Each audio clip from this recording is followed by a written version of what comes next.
Hey, what's up?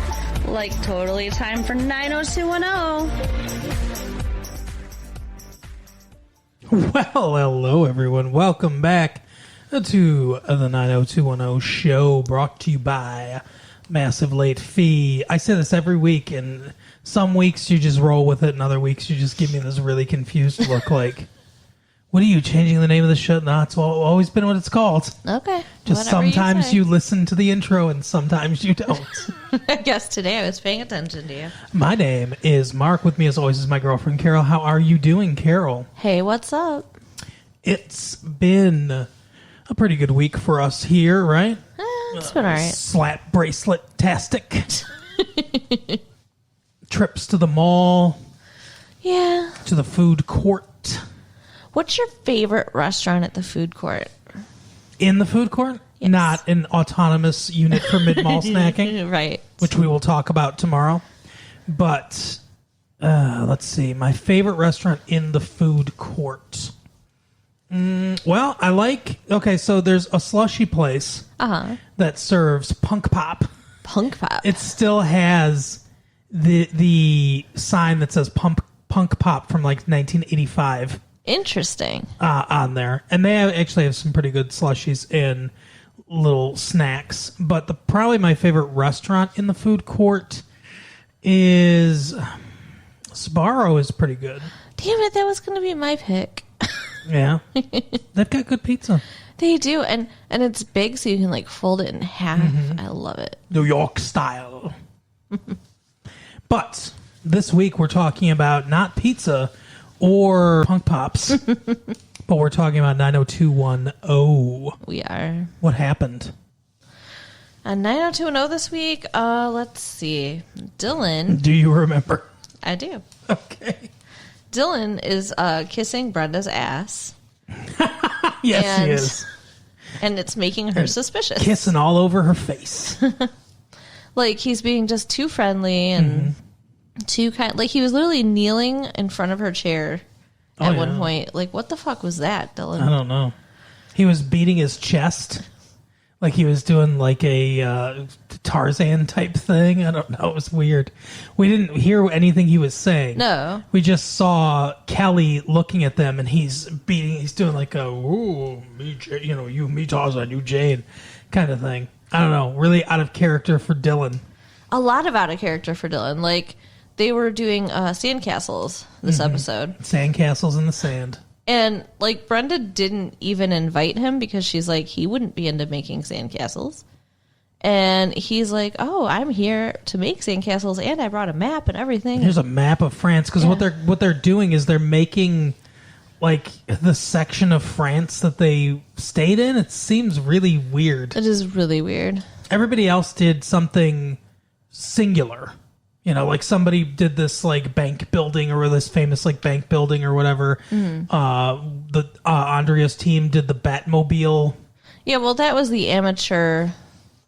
Although they're amateur, they're amateur too. Yeah, but everybody's doing like a singular type thing, a singular building or a singular object. Yeah, why would you pick like a country? They're trying to do a whole street scene. It's weird. Not good. Didn't work out well, but. He volunteers to help her and Donna with that. And it's just like he should just be wearing like a scarlet, letter instead. I think that would work out more for him. They're all doing... It'd be an S though, right? For smoocher. Because apparently that's all they did. Oh, yeah, sure. Kelly wakes up and she's like... At least, we didn't cross that line or whatever. And he's like, you want to say, because we didn't go all the way, that there was nothing between us. Which is, I mean, he's right. Like, you don't have to have sex for there to be something. For sure. But she just wants to feel better about it. So she's going to say it was nothing because then she didn't do anything wrong. She reiterates that Brenda's her best friend, and I don't understand how. They do act like it now, though. I guess they actually confide in each other. I think this is the first time in the entire series that they've had a heart-to-heart talk. Right. They're really trying to force this like that. I don't know if the writers just don't do female friendship well or what. Maybe there's not a lot of female writers in the writers' room, but they don't establish that they're friends. No. Because they go shopping together. Right? We both like purses. Well, like, apparently Brenda has just picked up the habit of smoking while she was in France. So she takes Kelly in the bathroom with her to have a cigarette. Everybody smokes in France, she says. Which is true. And Kelly's like, I just got this dry clean. Stay away from me. And she confides in Kelly about Rick. Isn't that the guy's name that she was with? Yeah. Which is funny because I think that's the guy's name in Casablanca too. Yes, it is. That's true. Yeah. So Rick's. So yeah, she tells her that she, hung out with this guy that she almost like wanted to go backpacking with him and all that. So that's got to be even harder for Kelly to know that happened. Right. She's like, don't tell Dylan. And Kelly wants to. Of course. And eventually, though. What do you think Kelly should do in this situation? I don't know. Oh, my God. If you were in this situation, you were kissing on one of your best friend's boyfriends, and then you found out that when she was in another country, she was also not being super faithful. I would encourage her to tell him. Okay. Because it's not her place. So maybe she should have been like, maybe you should just be honest, Brenda. But if he really loves you, it'll work out. But here's the thing. And if he's found somebody better who's blonde and has a new baby sister, then maybe he'll just dump you. Right. But she was honest with him at the end of the episode, and he basically does not care, and he does not own up to it. Anything he did. Well, yeah. And I don't know. Like, it's ambiguous the way they left it. I mean, he just starts kissing her. That's it. Like, I guess that's just supposed to be like, oh, well, everything's cool then. Well, she says to him, she admits what happened, sort of. She's like, in the last couple of days, there was this guy. I had feelings for him. It didn't really amount to much. Basically, like, and she said, I thought about like, hey, were you on the beach and was somebody in your arms kind of stuff. Yeah. And he doesn't say yes or no to that. He's just stone cold quiet. And she says, so are you ready to start our senior year together? With just me or whatever. Yeah. And basically kind of like, hey, no matter what happened in the summer, on my end or on your end, it's like water under the bridge kind of thing. Yeah. And he says something like, is your summer vacation over? Yeah. And she says yes. And he's like, well, welcome back or whatever, and then starts kissing her. So, I mean, I guess that's him agreeing that they're starting over. Yeah, that they're not going to talk about it, and it's not a big deal. It's it's Jim saying, it doesn't matter what you did, Cindy. Right. Kind of thing, like when she, probably did over the close hand stuff with right. her ex-boyfriend.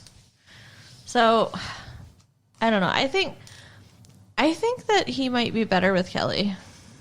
Right now, for sure. So, but I don't know that that's always the case. We saw their relationship was strained in the last season that we watched, the current season 5. Right. Current season 6 now, but we started watching it when it was current last year, and their relationship seemed strained then, but they do kind of seem better together right now.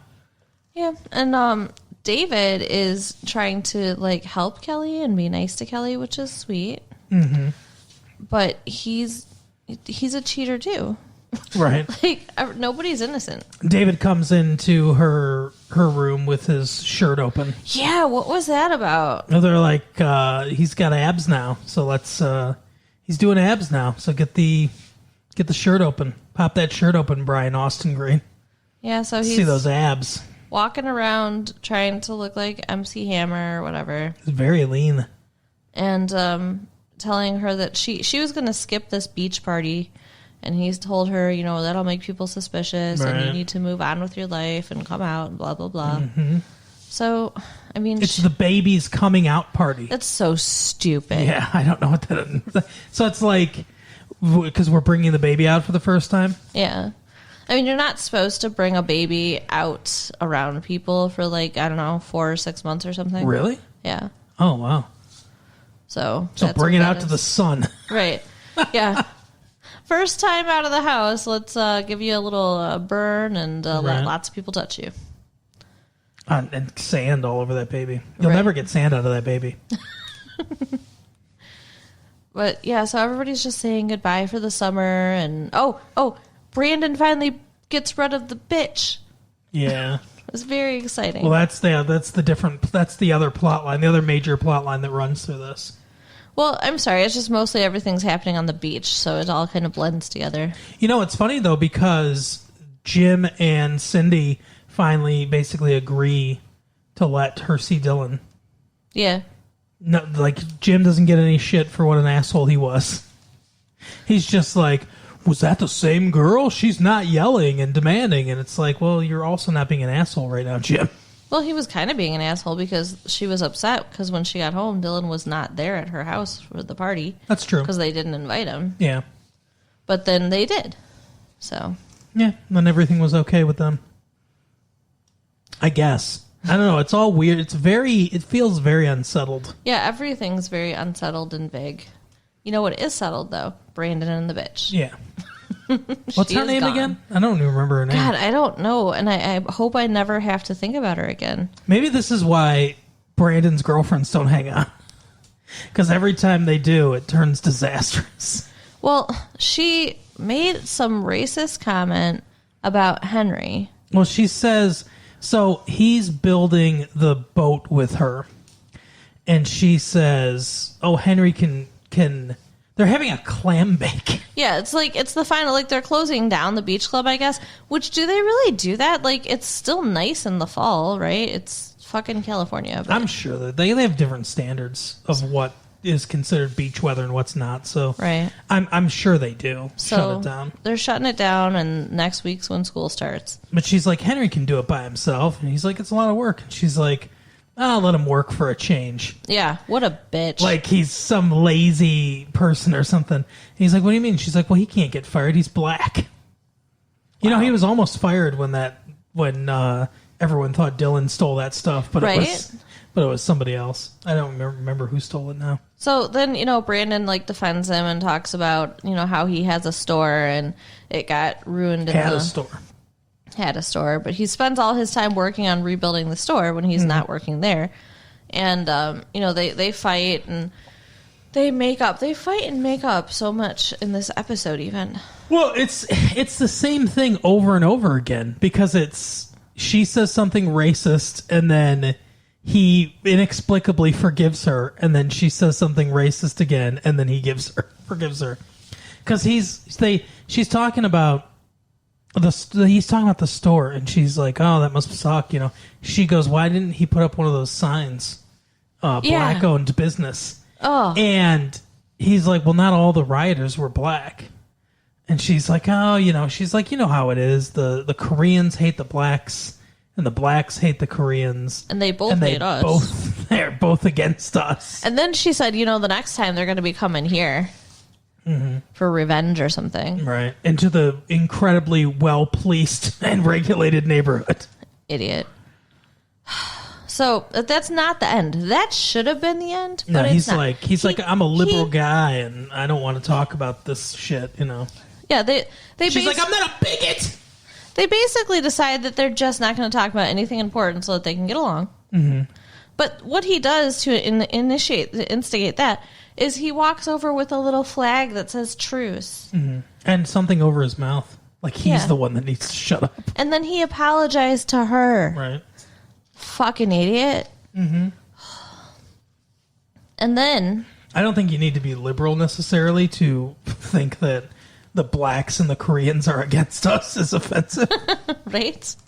But then she steps in it with Andrea because Andrea actually loses Cameron this time. It's a for real he's missing, but I had no sense of dread. Yeah, not really. Well, okay, but they let it go on for more than a minute this time. Yeah, it lasts 2 minutes. Where's Cameron? Yeah. There's all of a sudden there's some dork assistant standing next to her. Never saw this kid before. Yeah, it's so weird. It's the last day, so why? She's like, Brandon says, did you check the men's room? That's where he was last time. And this kid's like, yeah, I checked. I checked Mr. Brandon, but he's not in there. And so then she drags him off with her to help her find Cameron. Mm-hmm. So his girlfriend's pissed because she wants him to stay and play in the sand with her. She literally says it to him at one point, like, I just want you to stay and play with me more. Like, okay, unless you're naked, you don't say that at your age. Wow. So when he finally comes back, she's like, I don't even understand why Andrea's working. I mean, she obviously doesn't need to. She doesn't need the money. I mean, she's Zuckerman. Right. Andrea Zuckerman. Ugh. She might have said Justine. Justine Goldenberg. So...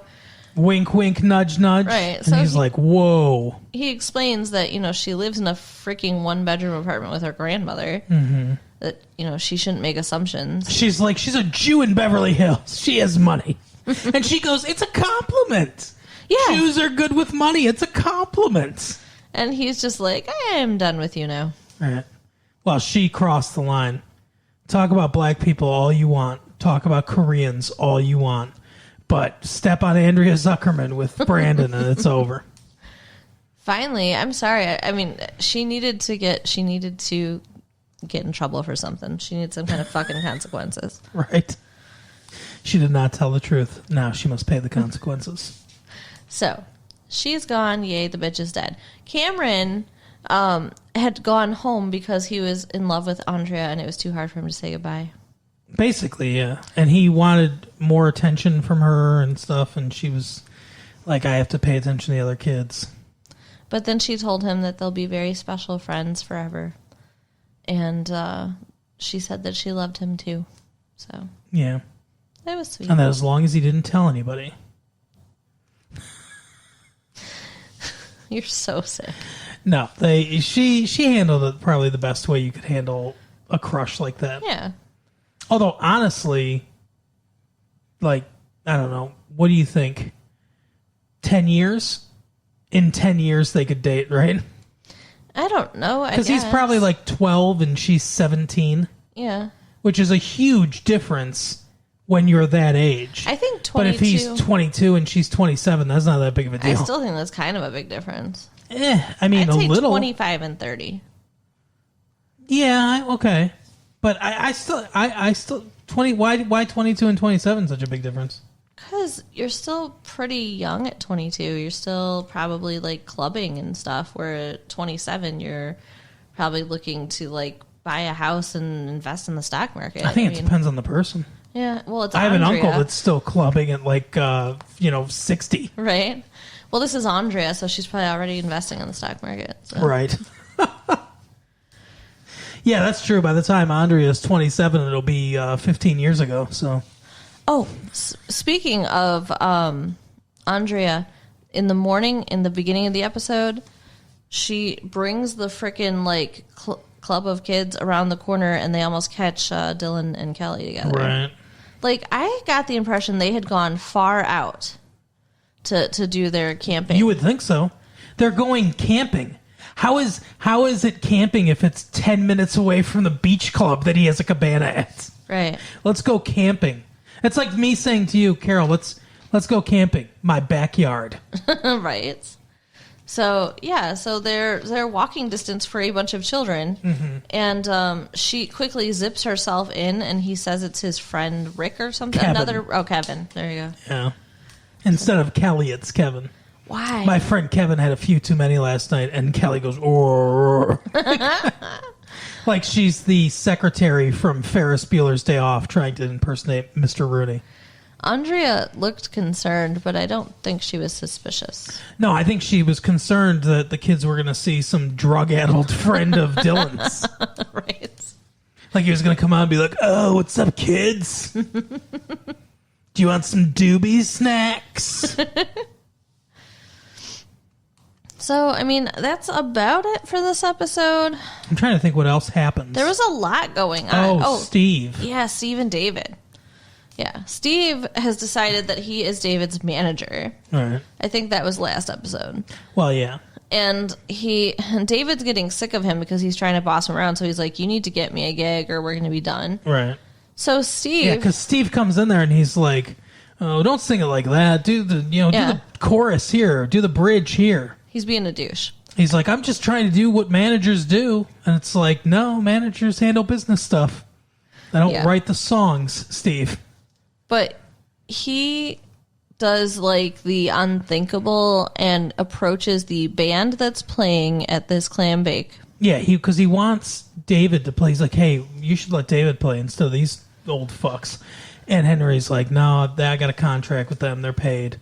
So Steve comes up to them and says, what'll it take for you to not play this gig? And the guy's like, you don't have that kind of money. And he says, try me. Because he's a rich kid. And so it's going to, I mean, obviously he's paying more money than David's going to make off of this. Yeah. So, I mean, it's just because he wants to. It's just because for fun. He's willing to do whatever it takes for his client. Yeah. His terrible, terrible client. Yeah, he was not good. It was kind of disappointing. He starts playing, and, I guess he's fine on the synthesizer. And whatever he's doing with whatever the DJing thing is, I don't know. He's turning records and shit like that. He's got a whole setup up there. He's fine at doing that. But then he starts to sing, and it's like, I think he's trying to do like a Michael Jackson impersonation. It's not good. Maybe his voice is still changing. Right. He's like, wah, wah, wah, wah. It's way too loud. He sounds like Barry Gibb. Yeah, it's not good. I was sad for him. I mean, I'm happy for him because he seemed really happy. Everybody pretended like he was the best in the world. They're all looking at each other. Steve's like, I'm bringing him along slowly, and Kelly's like, shut the fuck up. Yeah, it was bad, but I mean, eventually he's gonna get somewhere. We know that, right? Well, he starts working for that whites only rap studio or whatever. Remember, because they're like all white people in there, and it's like they're like, we know rap. Yeah. Who knows rap better than a bunch of white people? Right. No, season 5. He's interning something, and then one of the acts like hires him to fill in or something like that. And that's when he's cheating on Donna. On Donna, yeah, something like that. But yeah, so eventually he gets somewhere. But no, the singing is not good. No. I don't know if that's his real singing voice or if they're just like, I don't know. But he doesn't sound good. He sounds 12. It's too high. You can tell that he's singing out of his range. And like, why? I don't know. He's in control of the range. He's making the music. I think he wants to sound like Michael Jackson. That's what I think he's trying to do. All right. That's my guess. So Steve gets him a gig and screws over this other company. Well, I mean, he paid the artist. What about the company? Well, that's true. So yeah, because Henry rips them a new one. I'm sure. I thought you were supposed to be professional. He's like, just get anybody down here. So, and that's the other thing. Some other gig's going to show up. Yeah, they never really resolved that, but oh well. It's the last night at the whatever. So I guess next episode we're going to be back in school. Yeah. How many episodes do you think it'll be before Dylan and Kelly kiss again? 3. I'm thinking 2. Okay. Well, we'll see. All right. We'll have a friendly wager. 2 or 3 episodes. We never tracked how long it was until not Brendan. That'd be different. That would be. Brenda and Dylan started having sex again. We forgot to track that. Darn. Do we even know? I don't remember. I mean, it was like 1 episode from the time that they weren't having sex to the time she was in Paris, so. No, that was way before the Paris stuff. No, I really don't think so. When we talked about that, yeah, it was. All right. It was after her pregnancy scare. Oh, scare. that time. I was thinking about the other time when she moved in with him. She withholds sex a lot for a teenager. Yeah, she does. That does not bode well for her husband someday. She screams to her mom, I learned it from you, Mom. I learned it from watching you. Right.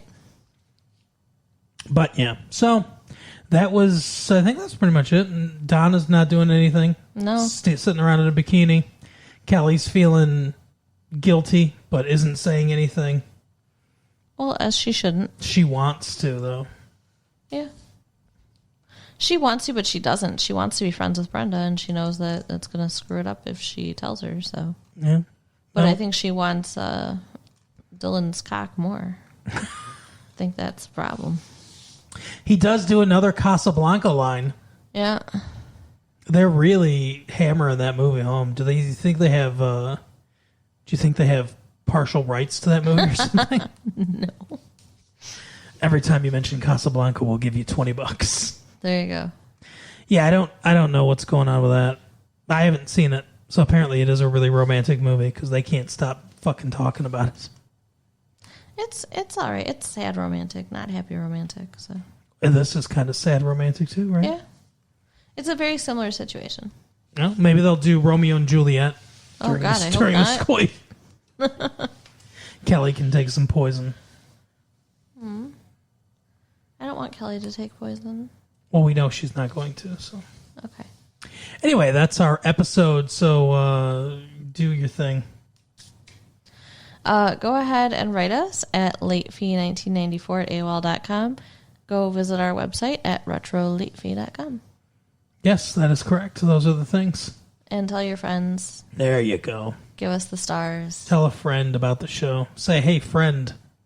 Hey, you like the 90s? Listen to this. Yeah. You like the decade we're currently You in? like the popular pop culture show that we have? Then, yeah. It's weird to specify the decade that we're currently in. It is. I don't know. I think I had a little stroke. I think, I think I forgot to tell people that it is October 19th, 1995. But you know that. I bet they do know what day it is. All right. We will see you next time. Bye. Bye.